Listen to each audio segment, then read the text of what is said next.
Préparez-vous à découvrir comment votre refus d'accepter l'inacceptable a forcé les géants de l'automobile à faire marche arrière, révélant une victoire inattendue pour les conducteurs. Ils nous regardaient comme si nous essayions de leur envoyer un fax sur TikTok. Des dinosaures coincés dans le passé, incapables d'accepter le progrès. Pendant des années, chaque fois que nous nous plaignions des écrans tactiles, les constructeurs répondaient que nous devions simplement nous adapter. Quand nous demandions où était passée la roue de secours, on nous tendait une bombe anti-crevaison et un numéro d'assistance. Quand nous demandions pourquoi une voiture à 50 000 € n'avait même plus de jauge d'huile, on souriait en disant que l'ordinateur s'en chargerait. Mais en 2026, quelque chose d'extraordinaire se produit. Les constructeurs font marche arrière, non pas parce qu'ils ont soudain découvert le bon sens, mais parce que les régulateurs leur ont tordu le bras. Les ventes ont chuté, les clients se sont révoltés. Le responsable du design chez Volkswagen a admis publiquement que supprimer les boutons était une erreur. BMW a discrètement remis des roues de secours sur le X3, et Euro NCAP a annoncé qu'à partir de janvier 2026, les voitures sans commande physique pour des fonctions de base seraient pénalisées dans les évaluations de sécurité. C'est votre victoire. Chaque plainte postée, chaque coup de gueule sur les forums, chaque refus d'acheter leur machine obsédée par l'écran, tout cela a fonctionné.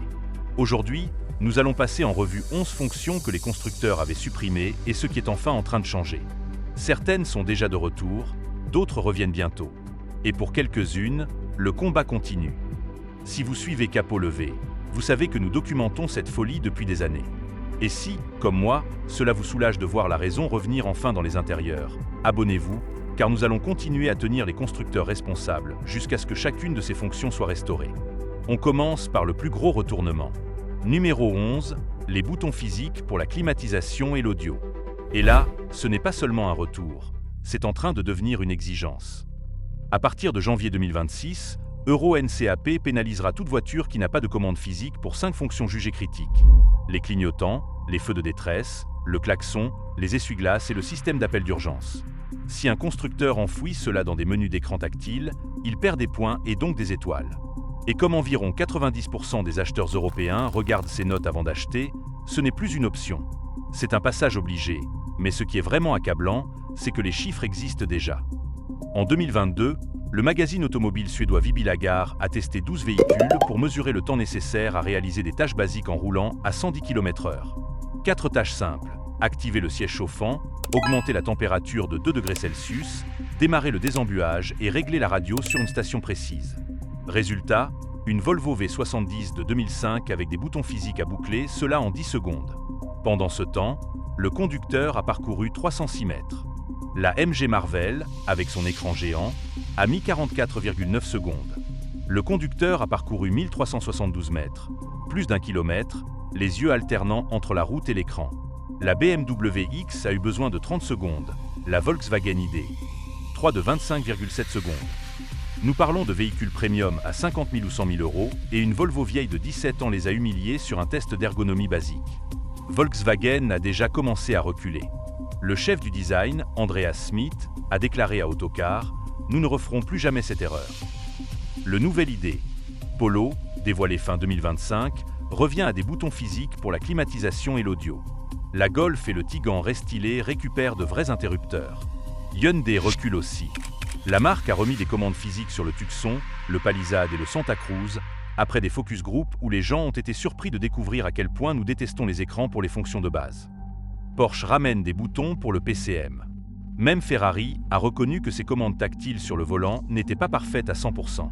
Le culte de l'écran est en train de reculer et Euro NCAP vient de verrouiller la porte derrière lui. Numéro 10, la roue de secours. Pendant plus de 10 ans, les constructeurs se sont convaincus que les pneus Rinfla et les kits de mobilité pouvaient remplacer une roue de secours simple et fiable. Cela leur faisait gagner du poids, cela libérait de la place dans le coffre.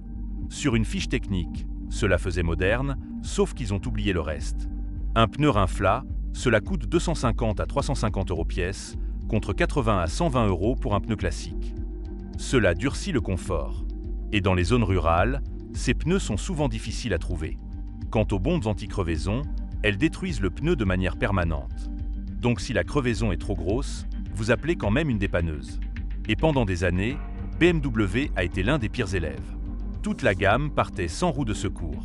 La réalité, c'était surtout de la réduction des coûts et une marge confortable sur des Rinfla hors de prix. Sauf que, regardez la fiche technique du BMW X3 2025. Pour la première fois depuis longtemps, vous pouvez choisir une roue de secours en option. Le X3 G45 propose une roue galette autour de 230 €. C'est encore payant, mais le simple fait que ce soit possible marque un vrai recul. Le G45 revient aussi à des pneus non rinflats en série sur plusieurs finitions, et des utilisateurs de forums disent que le confort de conduite s'est nettement amélioré. BMW aurait fait des ajustements similaires sur la série 7G65. Pourquoi ce changement? Parce que les clients ont hurlé. Parce qu'un propriétaire BMW a raconté sur Bimerfest une galère qui lui a coûté 1 400 € après une crevaison, bloqué pendant des heures à attendre un remplacement spécifique. Parce que le marché de l'occasion a sanctionné les modèles sans roue de secours. Vous pouvez encore choisir le kit de mobilité BMW à la place de la roue sans coût supplémentaire. Mais le fait que la roue de secours redevienne la solution par défaut dit tout. Ils se sont lourdement trompés. Le combat n'est pas fini. La plupart des constructeurs continuent de livrer sans roue de secours. Mais le revirement de BMW prouve une chose. C'est possible quand suffisamment de clients refusent d'avaler l'alternative. Numéro 9. De vrais panneaux de climatisation avec de vraies molettes. Cela suit la révolte des boutons physiques, mais cela mérite une mention à part entière, car la climatisation a été le canari dans la mine. Vous vous souvenez de l'époque où toutes les voitures avaient 3 molettes. Température, vitesse de ventilation, orientation. Vous pouviez régler cela sans regarder. Votre passager pouvait ajuster son côté sans interrompre votre conduite. Le système a fonctionné ainsi pendant 50 ans. Puis quelqu'un a décidé qu'un panneau plat tactile ferait plus premium. Et d'un coup, pour changer la ventilation, il fallait 2 pressions et un balayage.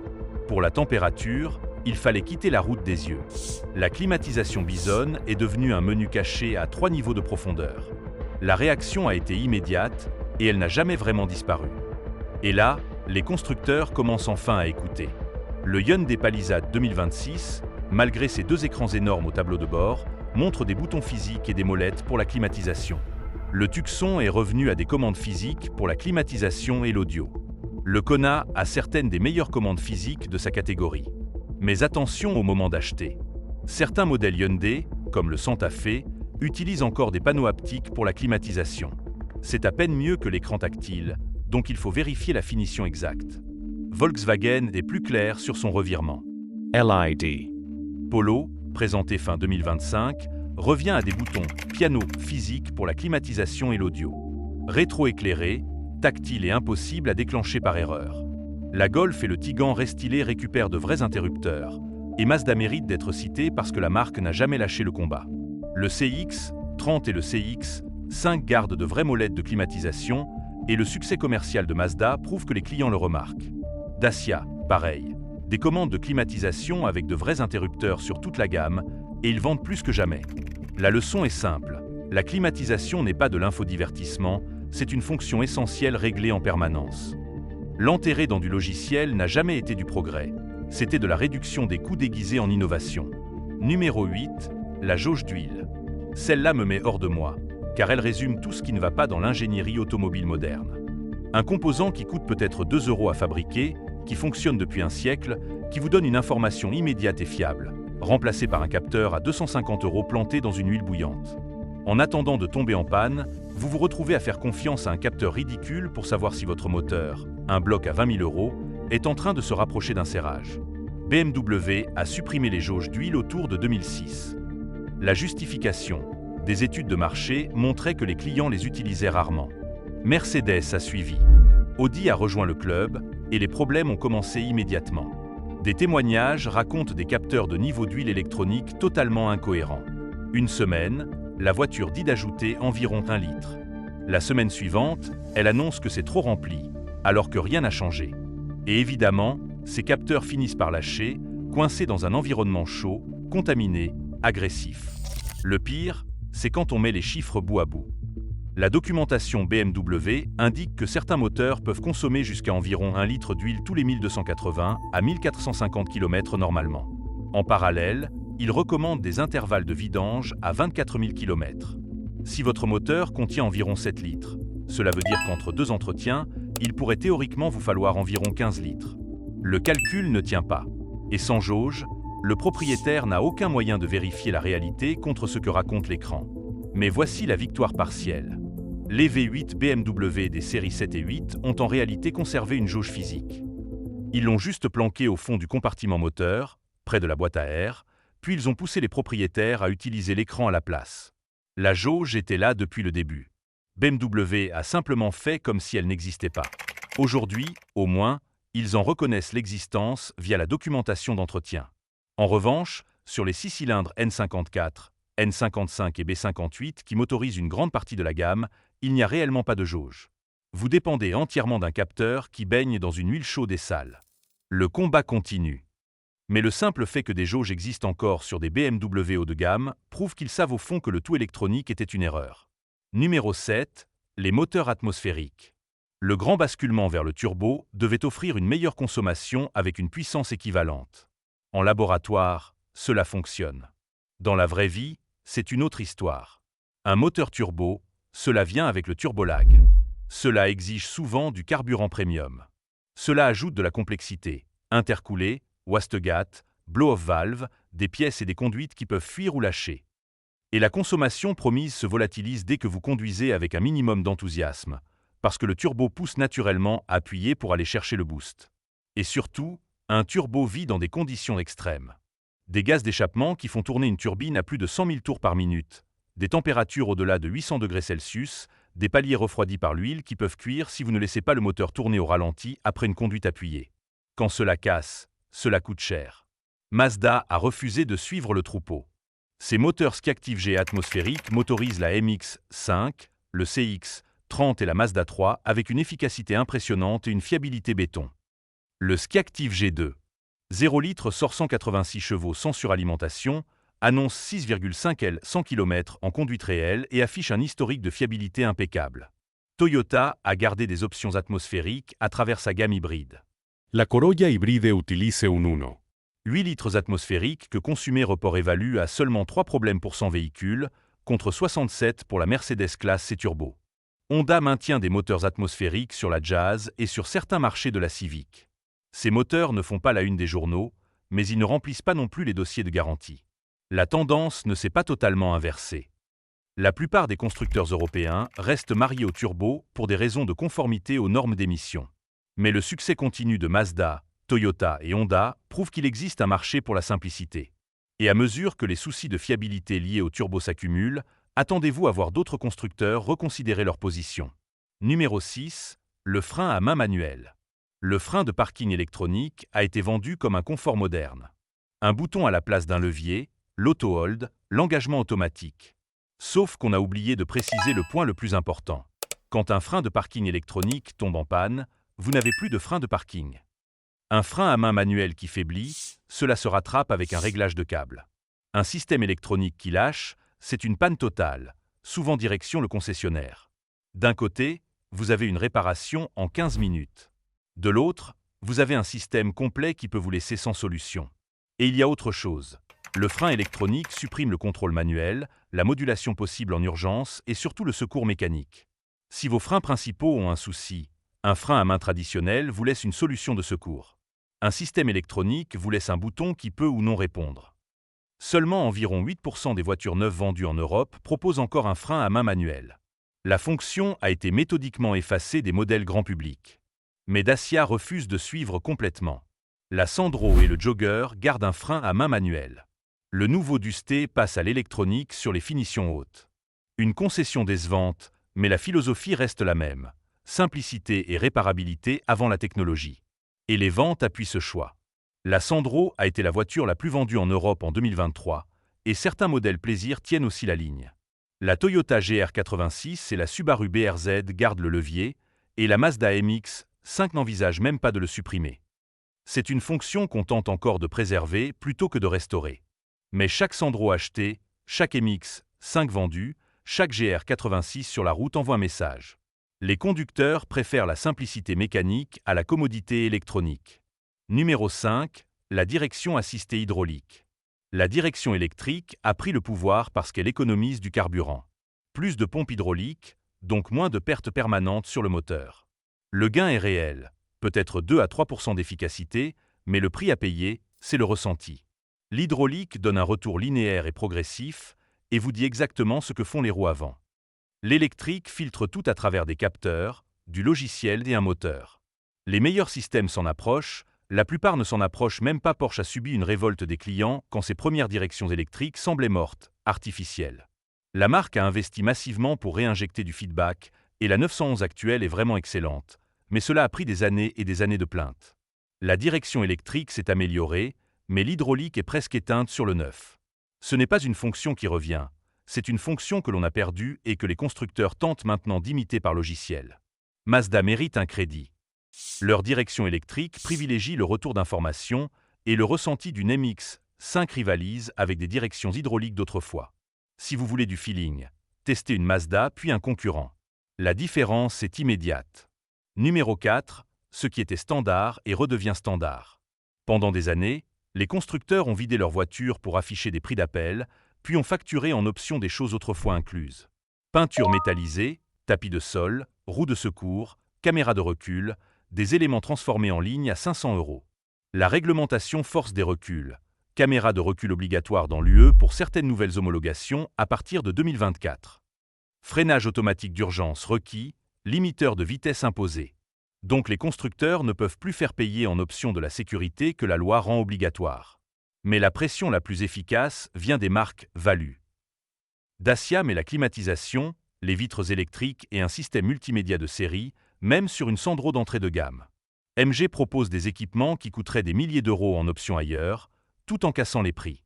Quand une voiture à 15 000 € est mieux équipée qu'une Volkswagen à 30 000 € sans option, les clients le voient, et les constructeurs réagissent lentement en améliorant l'équipement de série. La Skoda Octavia inclut désormais en standard des équipements que d'autres facturent. Hyundai propose aussi un bon niveau de série, et même les marques premium commencent à ajuster, parce qu'à force de gratter sur des tapis de sol, elles abîment leur image. Numéro 3, les anti-brouillards avant. Le débat est réel, parce que les phares à LED modernes éclairent très bien, et les systèmes adaptatifs ajustent le faisceau. Dans beaucoup de situations, les anti-brouillards peuvent sembler redondants, sauf qu'ils servent à une chose que les phares ne reproduisent pas vraiment: éclairer la route juste devant la voiture en cas de brouillard, de pluie forte ou de neige. Un faisceau large des bas passe sous le brouillard au lieu de renvoyer la lumière dans les yeux. Pourtant, des constructeurs les ont supprimés, remplacés par du décor ou par des capteurs. Le pare-choc est plus propre, le comptable économise, et les conducteurs en Écosse, en Norvège ou dans les Alpes découvrent que leur voiture neuve gère moins bien la météo. Le retour est partiel, parfois en option, parfois via des fonctions anti-brouillard intégrées aux matrices à LED, souvent moins efficaces que de vrais anti-brouillards. Si vous vivez dans une région où la météo existe, vérifiez la fiche avant d'acheter. Une fonction standard en 2005 peut coûter 400 € en 2026, quand elle est encore proposée. Numéro 2, les boîtes manuelles. La boîte manuelle ne revient pas dans le marché de masse. Cette bataille est perdue, mais elle survit là où le plaisir de conduite compte. Porsche la propose toujours sur les 911 et 718. Le taux de choix est faible, autour de 10 à 15%, mais Porsche sait que les passionnés y tiennent. BMW a gardé la manuelle sur la M2 après de vives protestations, même si elle a disparu des M3 et M4 sur la plupart des marchés. La Mazda MX-5 reste manuelle d'abord, l'automatique en alternative. Toyota a même conçu une boîte manuelle pour la GR Corolla et la GR Yaris. Dans le mainstream, c'est sombre. La Focus 5 est passée à l'automatique. La Golf GTI est automatique dans la plupart des configurations, et les taux de choix manuels sous les 5% rendent l'offre difficile à justifier. Mais le point important, c'est que cela existe encore. Si vous voulez une boîte manuelle en 2026, vous pouvez en trouver. Il faut juste viser les bons modèles, et surtout, achetez-les tant qu'elles existent. Chaque achat est un vote. Numéro 1, la liberté de vérifier, d'entretenir et de comprendre sa propre voiture. C'est une fonction méta, et c'est celle où la tendance est enfin en train de s'inverser. Pendant 20 ans, les constructeurs ont poussé vers des systèmes scellés, des diagnostics réservés au réseau, des composants verrouillés par logiciel et des abonnements.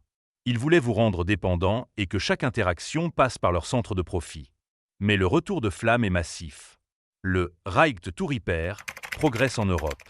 L'UE impose une disponibilité des pièces plus longue et un meilleur accès aux outils de diagnostic. Et les exigences d'Euro NCAP sur les boutons physiques reconnaissent une idée simple. Une voiture doit rester utilisable sans diplôme en informatique. Et surtout, le marché parle. Le succès de Dacia prouve que les clients veulent des véhicules simples et faciles à entretenir. La demande pour les voitures anciennes le confirme. L'âge moyen des voitures sur les routes européennes est maintenant de 12,1 ans. Les gens gardent leurs voitures au lieu de les remplacer par des modèles plus complexes. Les fonctions dont nous avons parlé aujourd'hui ne reviennent pas parce que des dirigeants ont eu une révélation morale. Elles reviennent parce que les alternatives ont échoué. Des rinflas qui ont agacé, des écrans qui ont provoqué des accidents, des systèmes scellés qui ont généré des garanties coûteuses et une mauvaise réputation. Donc votre rôle est simple. Continuez d'exiger mieux. Achetez les voitures qui respectent votre intelligence. Évitez celles qui vous traitent comme un abonné au lieu d'un propriétaire. La rébellion fonctionne, et maintenant il faut la terminer. Ces 11 fonctions représentent la première vague du retour du bon sens. Des boutons physiques imposés par la sécurité. Des roues de secours qui reviennent. Des commandes de climatisation qu'on peut utiliser sans tutoriel. Mais la victoire n'est pas complète. La plupart des voitures sortent encore sans jauge d'huile. Le frein à main manuel reste en danger. La boîte manuelle est en mode survie. Les constructeurs ont reculé sur les choses faciles, là où les plaintes étaient les plus fortes et les corrections les moins coûteuses. Le reste, c'est la bataille difficile. Alors, dites-le clairement. Quelle fonction supprimée voulez-vous voir revenir en priorité? Quel revirement de constructeur vous a le plus surpris? Parce que cette conversation influence directement ce que l'industrie fera ensuite. Chaque commentaire, chaque partage, chaque décision d'achat envoie un signal. L'industrie écoute maintenant. À nous de nous faire entendre clairement.